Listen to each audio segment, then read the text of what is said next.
Good morning, all you wonderful people. It's wonderful to be sharing with you again this morning. Today we are starting a new devotional and it's called Prayer Reset. Now, we all want an enduring and vibrant prayer life, don't we? And when we think of prayer, we think that prayer should be delightful, it should be wholehearted, and it should be absolutely powerful. But why is it not like that sometimes? You know, if we look at that idealistic picture in our minds, it should go something like this.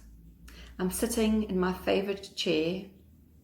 I can hear the birds just beginning to sing to welcome in a new day. I have a steaming cup of tea because I prefer tea rather than coffee. And the house is quiet. And I'm sitting there in anticipation of the presence of God arriving in the room. And as I begin to meditate on Him, as I begin to focus my attention on Him, I feel His presence.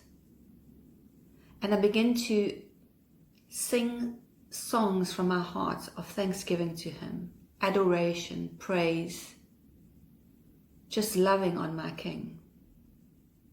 Isn't that how we all want our prayer lives to be? One of the first keys that we're going to learn about with our prayer life is desire. Now, we have to have a desire to draw closer to Him. But one thing I've learned about desire is that desire starts with intention. If we read in Psalm 27 verse 4, it says, "One thing have I asked of the Lord, that will I seek after, that I may dwell in the house of the Lord all the days of my life, to gaze upon the beauty of the Lord and to inquire in His temple."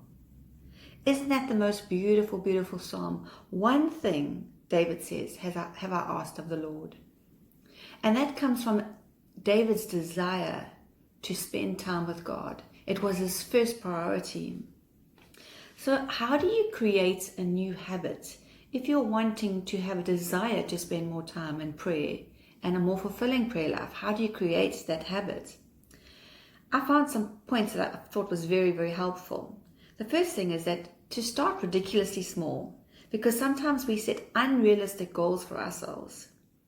Just tell the Lord, what is your heart's desire? Tell the Lord what your heart's desire is for your prayer life.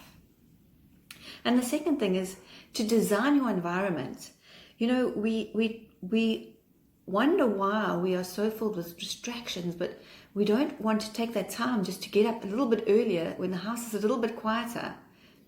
But it's also about choosing a spot that you love, that's special for you, and just letting those distractions fall aside.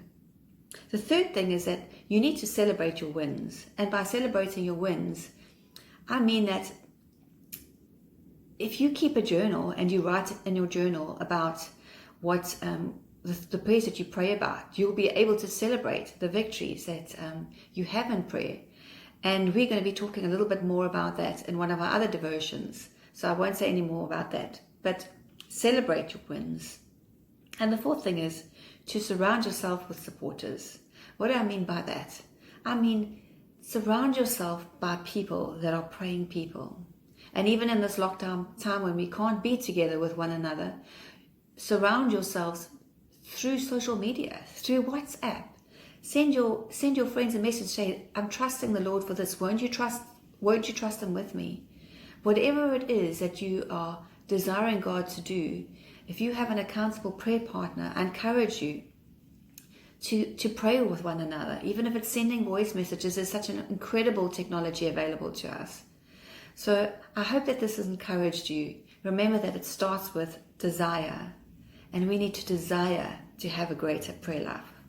Thank you.